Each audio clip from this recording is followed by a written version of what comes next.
Gracias por la bendición de Dios en nuestras vidas. Yo les comparto repetidamente el privilegio que tengo de observarles cada domingo que me subo aquí a predicar, porque no solamente hago una imagen instantánea de lo que estoy viendo, hermano. Los veo y veo lo que ha pasado en sus vidas. Veo los jóvenes, cómo han avanzado un gran trecho en su vida y cómo han progresado, han perseverado en su fe, en su vida de estudios, en su vida profesional. Es una gran satisfacción como miembro de esta iglesia ser testigo de eso, y es un testimonio que vemos cada domingo que predicamos. Igualmente es de mucho gozo para mí finalmente tener estos 3 lugares con mi hermana Licha, con Mario y con mi hermana Lolita, que estén aquí con nosotros. Dios les bendiga. Gracias al Señor por el trabajo, hermano, que te provee allá en Estados Unidos, pero también por el cuidado que tiene de tu esposa y de tu suegra. Dios les bendiga, hermanos. Vamos a despedir a los niños que van a sus clases, por favor. Hermanos, disponga su corazón. Vamos a hablar de este mensaje. Vamos a ir al tercer capítulo del libro del profeta Joel. Hemos ya hablado acerca de los 2 primeros capítulos. Y este mensaje se llama La copa derramada, porque el libro de Joel habla de 3 eventos de derramamiento, representando que en Dios hay plenitud, y hay plenitud que alcanza tu vida. Entonces vamos a ver lo que dice capítulo 3. Pero antes quiero hablar de un concepto, una idea que nos va a ubicar un poquito en qué es lo que vamos a buscar en el tercer capítulo de Joel. Hay una teoría que tienen los antropólogos, los sociólogos hoy en día en relación a la orientación que tenemos diferentes generaciones en la actualidad. Por ejemplo, esta teoría dice que los adultos, quizá los mayores de 35, 40 y todos nosotros, fuimos orientados e instruidos para insertarnos dentro de estructuras. Me refiero a estructuras tales como formar una familia. Siempre fue una meta para nuestra generación desde niños insertarnos y formar una familia, formar parte de una empresa grande que tuviera buenas prestaciones, que le diera sentido a nuestra vida profesional, o que también tuviéramos una buena relación con nuestros vecinos. Es decir, esas eran las estructuras a las que mi generación aspiraba a formar parte. En ningún momento voy a decir si esto está bien, si es lo ideal o si está mal. Solamente quiero resaltar el contraste. Lo que dicen los antropólogos es que los jóvenes tienen una orientación un poquito diferente. Los jóvenes están un poquito más orientados a la experiencia. Más que a formar parte de una estructura, los jóvenes están orientados a insertarse en diferentes experiencias de vida. Estas pueden ser lugares, convivencias, logros específicos, pero no necesariamente dentro de las estructuras tradicionales que nosotros conocimos. Como les digo, esto no es bueno ni es malo, es una diferencia generacional que debemos tener en cuenta. Sin embargo, sí quiero aprovechar algo que me parece muy valioso de la orientación que tienen los jóvenes. Cuando digo que los jóvenes están orientados a experiencias, eso resuena muy bien con la palabra de Dios, porque realmente la experiencia es el medio que utilizamos en el ámbito espiritual para llegar a conocer a Dios. Es decir, no conocemos a Dios por la estructura de la organización de la iglesia, no conocemos a Dios por la estructura de la organización de un seminario. Realmente llegamos a conocer a Dios por experiencia, porque esta experiencia deriva de una relación con Dios como persona. Está ligada a esta experiencia a la relación personal. Las relaciones con estructuras son dispersas, fragmentadas y no son muy personales, que digamos. Pero esta experiencia hacia donde voy al ver el tercer capítulo de Joel se refiere a una experiencia personal y obviamente es una experiencia que no parte del hecho, no parte de la sensibilidad con los sentidos, parte de una fe, y esa fe me permite percibir cómo es Dios, me permite percibir el actuar de Dios. Entonces, tenga en presente esta palabra. Lo que vamos a leer de Joel, piense en experiencia, en que se trata de una experiencia, como narra este pasaje, para las naciones, pero también una experiencia personal para ti, para mí. Un ejemplo de esto, de esta experiencia al conocer a Dios, es cómo la Biblia nos describe a Dios hasta de 25 maneras diferentes, es decir, con 25 nombres diferentes. Tal vez tú tienes 2 nombres en tu acta de nacimiento. Puede ser que alguno de ustedes llegara a tener 3 nombres en su acta de nacimiento. Y es más, puede ser que alguien tenga 2 nombres y 2 apodos, el de la secundaria y el de la universidad, ¿no? 4 nombres. Derivados de algún hecho, de alguna característica, de alguna vivencia, no sé. Pero el Señor tiene cerca de entre 23 y 27 nombres en las Escrituras. Y estos nombres, como están escritos en hebreo, suenan hermosos, suenan como poesía, suenan como palabras poderosas y atractivas. Pero no llegamos a conocer a Dios porque suena muy bonito el nombre de Yahweh Rafa, que significa el Señor es mi sanador. No llegamos a conocer a Dios porque conocemos este bonito nombre. Llegamos a conocer a Dios por experiencia cuando hemos estado enfermos, cuando un ser querido ha estado enfermo y vemos inequívocamente la provisión de Dios para traer sanidad. Es entonces que por experiencia le podemos decir, el Señor es mi Salvador, Yahweh Rafa es mi Señor y es mi Dios. A esto me refiero con que debemos de buscar esta experiencia de conocer a Dios. No como dice el Job, de oídas te había escuchado.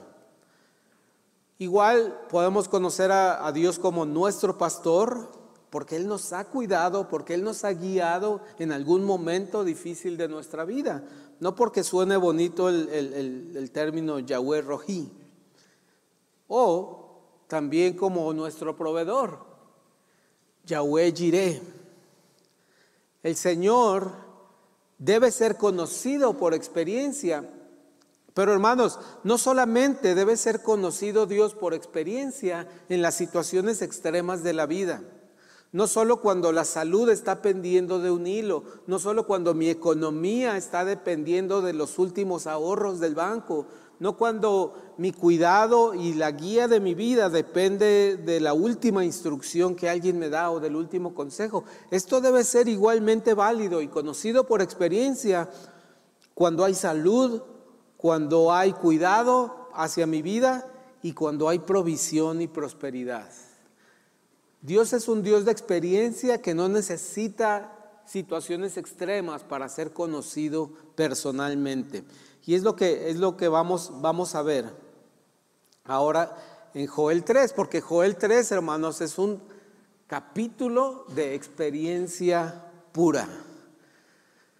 Es decir, no hay nada que meditar aquí.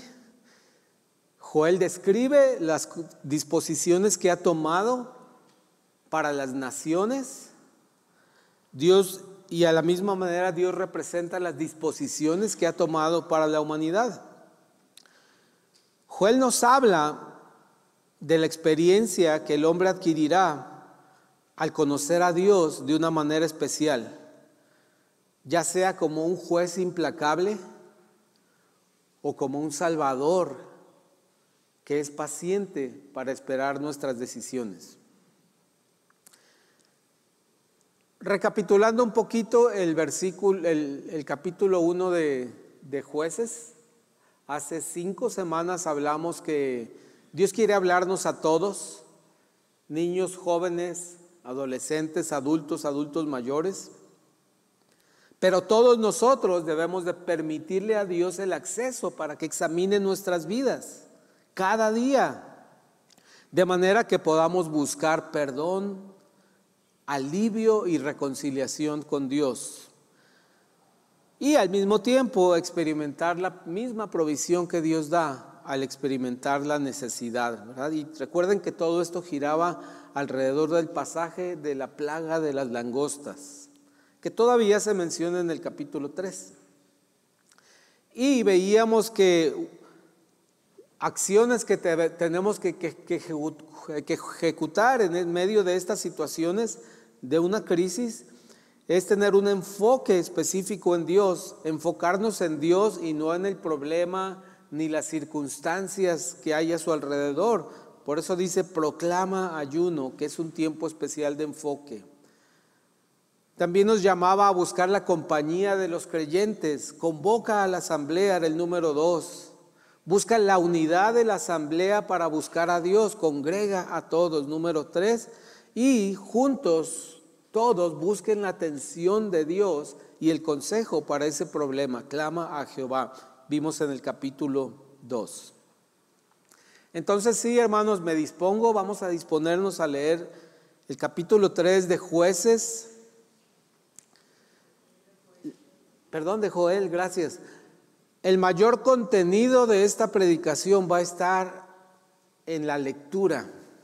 Por eso te pido que estés bien atento a lo que dice esta lectura. Van a ser 4 diapositivas.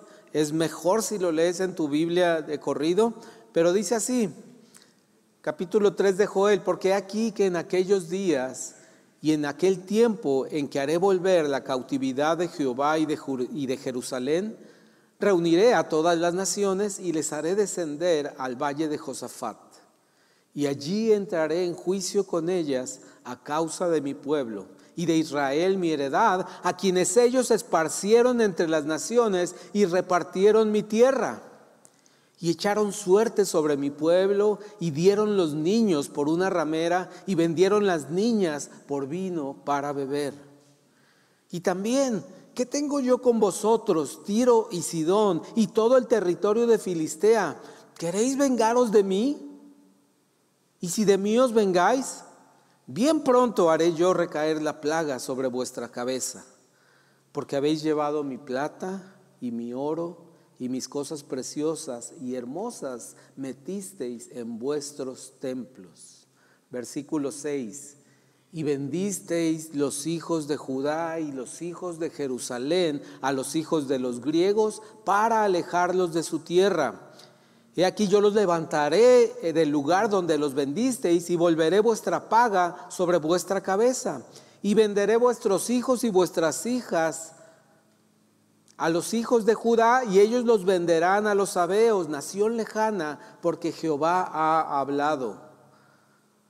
Proclamad esto entre las naciones, proclamad guerra, despertad a los valientes, acérquense, vengan todos los hombres de guerra, forjad espadas de vuestros asadones, lanzas de vuestras hoces, diga el débil, fuerte soy. Versículo 11. Juntaos y venid, naciones todas de alrededor, y congregaos. Haz venir allí, oh Jehová, a tus fuertes. Despiértense las naciones y suban al valle de Josafat, porque allí me sentaré para juzgar a todas las naciones de alrededor. Echad la hoz, porque las mies está ya madura. Venid, descended, porque el lagar está lleno. Rebosan las cubas, porque mucha es la maldad de ellos. Muchos pueblos en el valle de la decisión, porque cercano está el día de Jehová en el valle de la decisión. El sol y la luna se oscurecerán, y las estrellas retraerán su resplandor. Y Jehová rugirá desde Sión, y dará su voz desde Jerusalén, y temblarán los cielos y la tierra, pero Jehová será la esperanza de su pueblo y la fortaleza de los hijos de Israel. Finalmente, versículo 17. Y conoceréis que yo soy Jehová vuestro Dios, que habito en Sión, mi santo monte, y Jerusalén será santa, y extraños no pasarán más por ella. Sucederá en aquel tiempo que los montes destilarán mosto y los collados fluirán leche, y por todos los arroyos de Judá correrán aguas. Y saldrá una fuente de la casa de Jehová y regará el valle de Sittim. Egipto será destruido y Edom será vuelto en desierto asolado por la injuria hecha a los hijos de Judá, porque derramaron en su tierra sangre inocente. Pero Judá será habitada para siempre y Jerusalén por generación y generación, y limpiaré la sangre de los que no había limpiado, y Jehová morará en Sión. Oremos. Padre, te bendecimos, Señor, por tu dura palabra que nos instruye, que instruye nuestros corazones, que instruye nuestras voluntades. Entendemos que eres un juez perfecto, severo, que lleva el escrutinio hasta lo más detallado, pero también su misericordia y su paciencia hasta niveles inimaginables para con nosotros pecadores, Señor.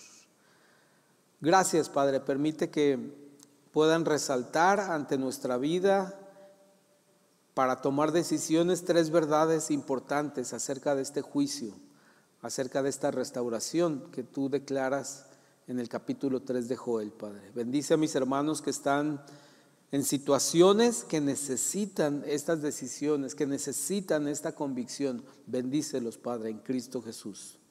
Amén. Amén, hermanos. Y directamente lo que podemos ver en este pasaje, que replica lo que vemos en muchos otros pasajes de lo que hablaron los profetas, es que siempre hay un juicio pendiente entre Dios y los hombres. Hasta hoy en día hay un juicio pendiente entre Dios y los hombres. De hecho, hay diferentes juicios, porque este juicio específico, recuerden que no es un juicio universal para todas las naciones que incluyen creyentes en Cristo Jesús.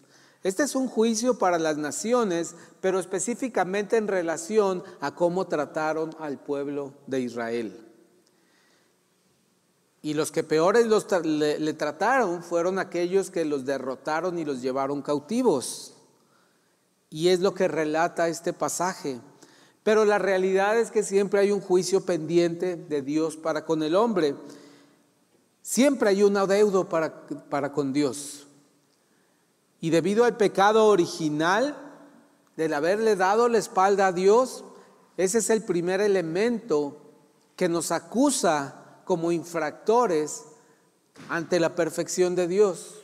Entonces la humanidad siempre está expuesta a un juicio, siempre hay pendiente un juicio. Tenemos que tener esto en mente, hermanos.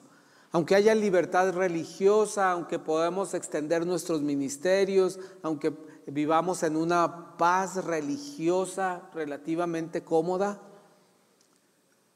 hay un juicio pendiente que será terrible para todas aquellas personas que no conocen a Dios por experiencia y por relación a través de su Salvador, Jesucristo. Dice en la primera parte del pasaje, que versículo 2, reuniré a todas las naciones y las haré descender al valle de Josafat, y allí entraré en juicio con ellas a causa de mi pueblo y de Israel, mi heredad, a quienes ellas esparcieron entre las naciones y repartieron mi tierra. Qué terrible la descripción que hace en los siguientes versículos, que no repetiré, acerca de lo que estas naciones hicieron con los hijos de Israel. Pero lo cierto es que llegado un día, Dios nos reunirá a todos para un juicio. Él ha determinado el lugar y el tiempo, y Él tiene una acusación. A estas naciones les será dada una oportunidad de arrepentimiento. Sin embargo, deberán pagar las consecuencias. Eso es innegable. Pero les será dada una oportunidad de arrepentimiento. Para nosotros, cuando vayamos a juicio, porque también iremos a juicio, nos será dada la oportunidad de introducir a nuestro abogado, de llamar a nuestro abogado a la audiencia. Y el abogado estará presente puntualmente antes de que lleguemos nosotros, estará dispuesto a presentar su defensa contra nosotros y le dirá a nuestro Dios: Señor, esta es una oveja que tú me diste y nada la ha podido arrebatar de mi mano, y le he dado salvación y la he traído a nuestra familia. Gracias a Dios porque conocemos el destino y el resultado de nuestro juicio como creyentes. Pero para el no creyente, él no podrá invocar un abogado. Querrá apelar a sus buenas obras, a su buena manera de vivir, a su generosidad, a que fue buen padre, a que fue buena madre, a que fue buen profesionista, a que fue una persona que ayudó a la humanidad en muchas cosas. Pero eso no será suficiente para Dios ante la gran cantidad de acusaciones en su contra. El creyente no puede pasar un solo día de su vida sin saber que las personas a su alrededor, sus familiares, sus amigos, sus seres queridos, están expuestos a un juicio del que quizá aún no tienen a un abogado competente para defenderlos de ese día. Y si el juicio que nos menciona aquí Joel es tremendamente severo por maltratar a su pueblo, imagínense el juicio que viene por maltratar la misma confianza de Dios, el juicio sobre el pecado de menospreciar la sabiduría de Dios y su consejo. Cuando hablamos de que hay un juicio pendiente, no es solamente para que sintamos temor y urgencia de anunciar quién es el abogado perfecto para ese juicio, sino también al mismo tiempo podemos descansar confiados en que Dios provee justicia. Dios es un proveedor de justicia. Y hermano, yo no sé cuál sea tu demanda de justicia en esta vida. No sé si tengas alguna demanda pasada o presente de justicia en relación a tu vida, cómo fueron las circunstancias de tu vida en tu infancia, en tu juventud o en la actualidad.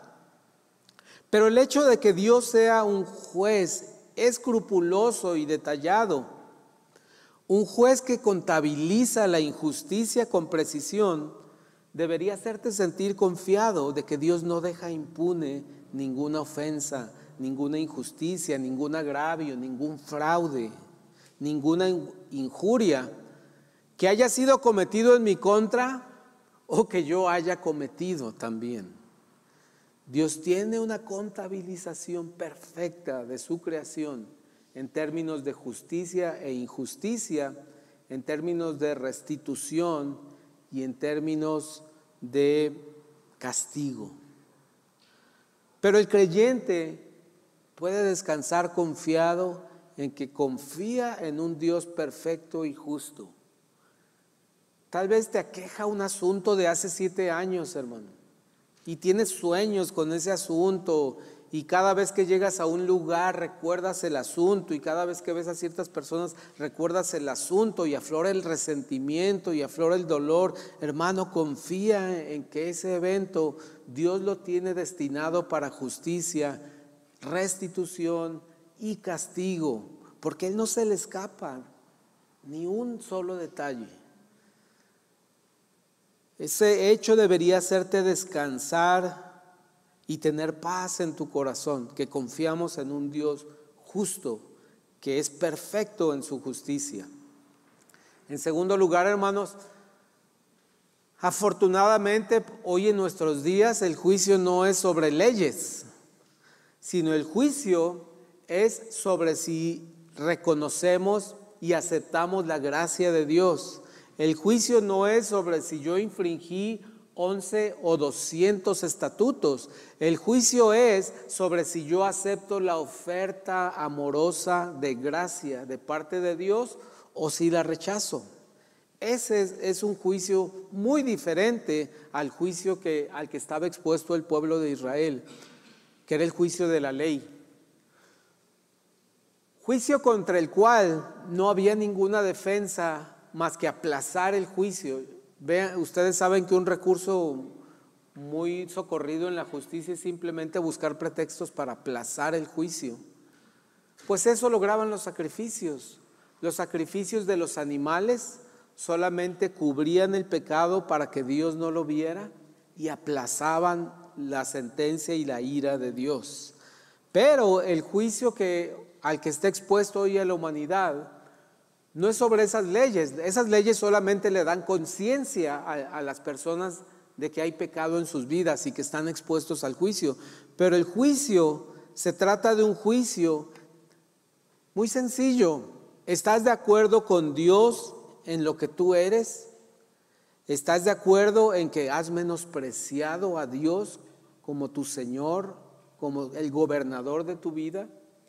Y si estás de acuerdo, procedes al arrepentimiento y a pedir perdón, gracias al recurso dado por Jesucristo, el acceso dado por Jesucristo a la presencia de Dios y para que Él llevara la culpa de ese pecado. Pero también en este juicio tienes la opción de seguir menospreciando lo que Dios dice, teniendo en poco esa amenaza a la que estás expuesta. No, estoy sano, tengo recursos, tengo un porvenir, tengo prospectos, tengo oportunidades en mi vida, no temo el juicio de Dios. No me siento que haya agredido, ofendido a Dios. Pero Dios lo dice, que así ha sido. Y estamos muchas veces cegados a reconocer y a ser conscientes de ese pecado. Entonces este juicio, hermano, lo que vemos aquí es un juicio sobre aceptar o rechazar la gracia de Dios. Dice el versículo 14, muchos pueblos en el valle de la decisión, porque cercano está el día de Jehová en el valle de la decisión. Qué curioso que antes le llamó 2 veces a este valle, le llamó por su nombre, pero ahora 2 veces Joel dice que se trata del valle de la decisión. Es decir, él convocó a las naciones para juicio, pero aún delante de la presencia de Dios ellos pueden tomar una decisión. Ellos pueden tomar una decisión e invocar el nombre y clamar por perdón al Dios de Israel. Dice mucho, y el sol y la luna se oscurecerán y las estrellas retraerán su resplandor, y Jehová rugirá desde Sión y dará su voz desde Jerusalén, y temblarán los cielos y la tierra. Pero Jehová será la esperanza de su pueblo y la fortaleza de los hijos de Israel. Habla de una decisión de las personas que están allí congregadas. Y esta decisión la expresa Pablo, la expresa el autor del libro de Romanos, Y esta decisión es muy clara, y en el Nuevo Testamento hasta nos dice en qué palabras consiste esta decisión. Dice Romanos 10 del 9 al 13, que si confesares con tu boca que Jesús es el Señor y creyeres en tu corazón que Dios le levantó de los muertos, serás salvo. Es decir, has tomado la decisión. En el valle de la decisión, Dios nos dice, ahora tenemos este enunciado de su palabra que nos dice cuál es la decisión cuando somos conscientes del juicio. Y explica en el versículo 10, porque con el corazón se cree para justicia, pero con la boca se confiesa para salvación. Pues la Escritura dice, todo aquel que en él creyere no será avergonzado, porque no hay diferencia entre judío y griego, pues el mismo que es Señor de todos es rico para con todos los que le invocan, porque todo aquel que invocare el nombre del Señor será salvo. Estoy seguro que el Espíritu Santo en ese momento, en el valle de la decisión, Claro, recuerden, es un evento profético, es un evento del futuro, cuando Dios reúne allí a las naciones para juzgarlas por la manera en la que trataron a su pueblo. Y ustedes pensarán, pero si fue Nabucodonosor el que actuó mal, bueno, serán sus descendientes quienes experimentarán ese juicio. Y dice que cualquiera tendrá la oportunidad de invocar el nombre del Señor para ser salvo. En tercer lugar, cuando aceptamos esta gracia, cuando estamos en el valle de la decisión y aceptamos esta gracia salvadora de Dios, esta gracia siempre va a resultar en una restauración del corazón arrepentido. Dios no es un Dios que deja el corazón arrepentido sufriendo por lo que hizo.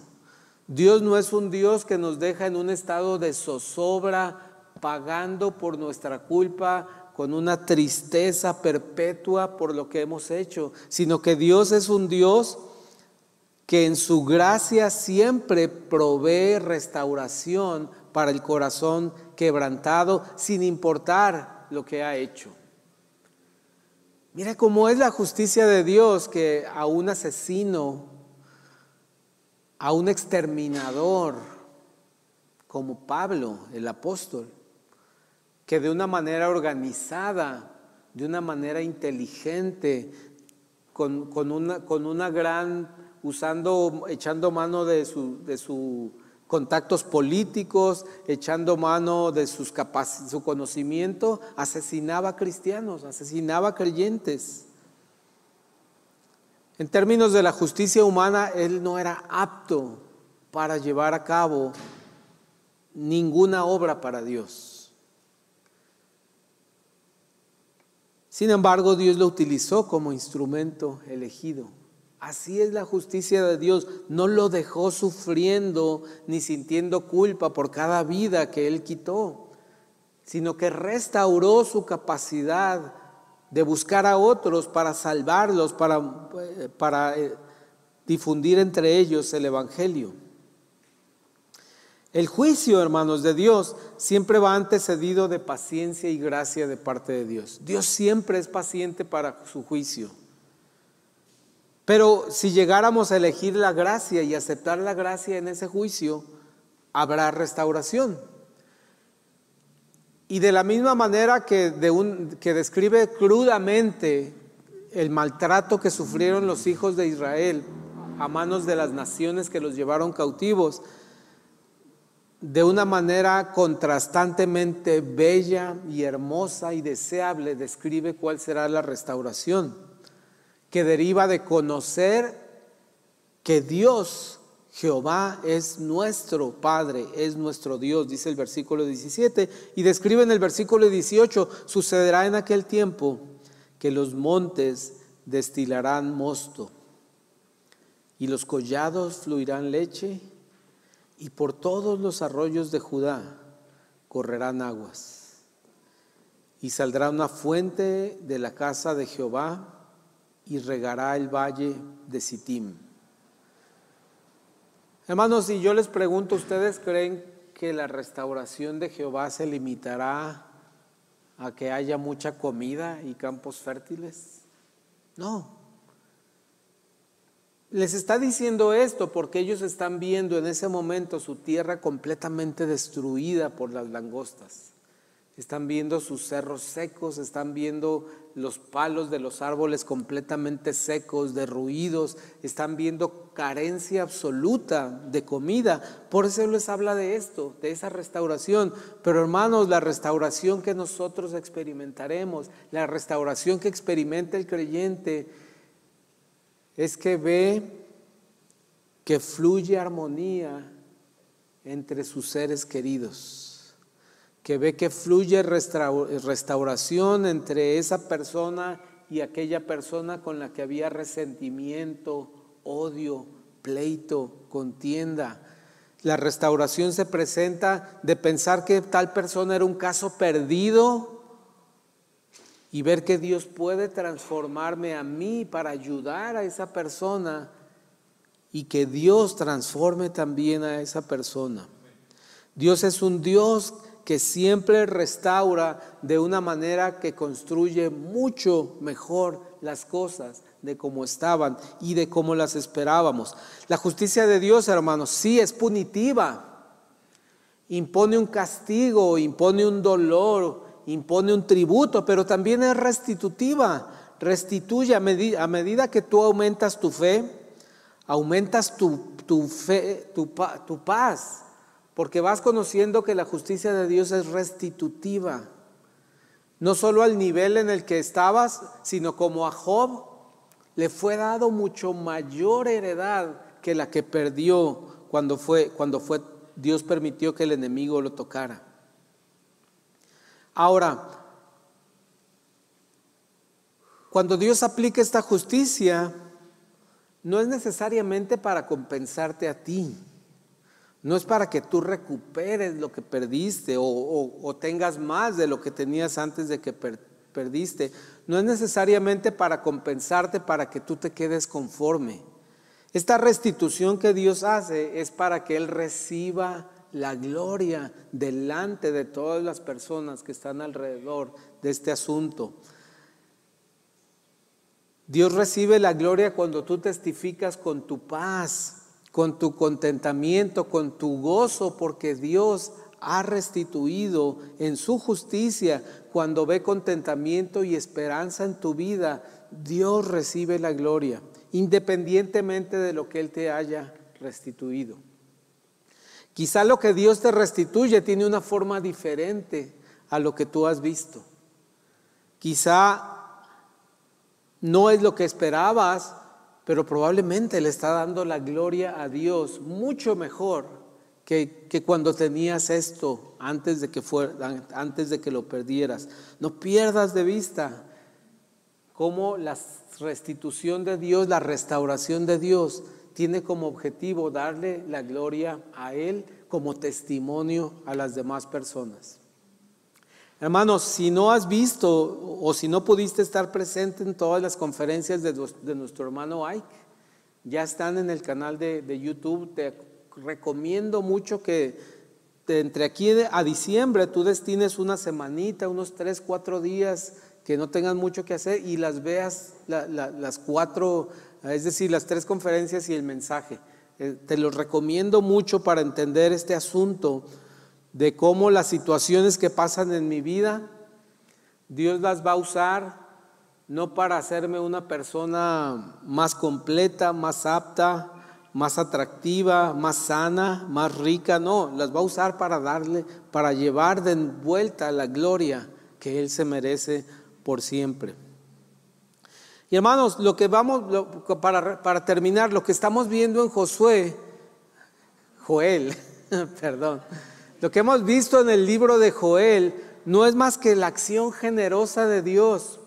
Aunque les he leído eventos horribles, les hemos leído eventos terribles, hemos visto cosas que ni en nuestras peores pesadillas quisiéramos que le pasaran a nuestros hijos, a nuestras hijas.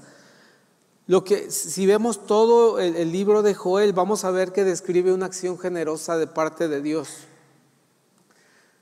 Primero, en el capítulo 2, describe que Él va a derramar su espíritu, hace una promesa de que derramará su espíritu en jóvenes, adultos, y los jóvenes soñarán sueños y los niños tendrán visiones. Está anticipando que su copa va a rebosar y nos va a alcanzar, y su espíritu llegará hasta nuestra vida e impregnará nuestra vida de una manera permanente, de una manera eterna.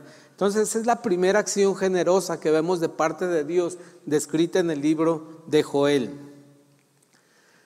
La segunda es que sí, Él va a derramar su juicio, incluso utiliza la figura de las cubetas donde machacaban la uva con los pies, ¿verdad? Y dice, machacan tanto que rebosan. Y Él describe en otros pasajes el vino de la ira de Dios. Sí, Dios también va a derramar su juicio. Para nosotros no es causa de preocupación porque tenemos un juez justo, un juez perfecto que ya nos libró de las consecuencias de ese juicio, pero no para mucha gente, no para la mayoría de la humanidad. Hermanos, esta semana llegamos a los 8,000 millones de habitantes en nuestro planeta.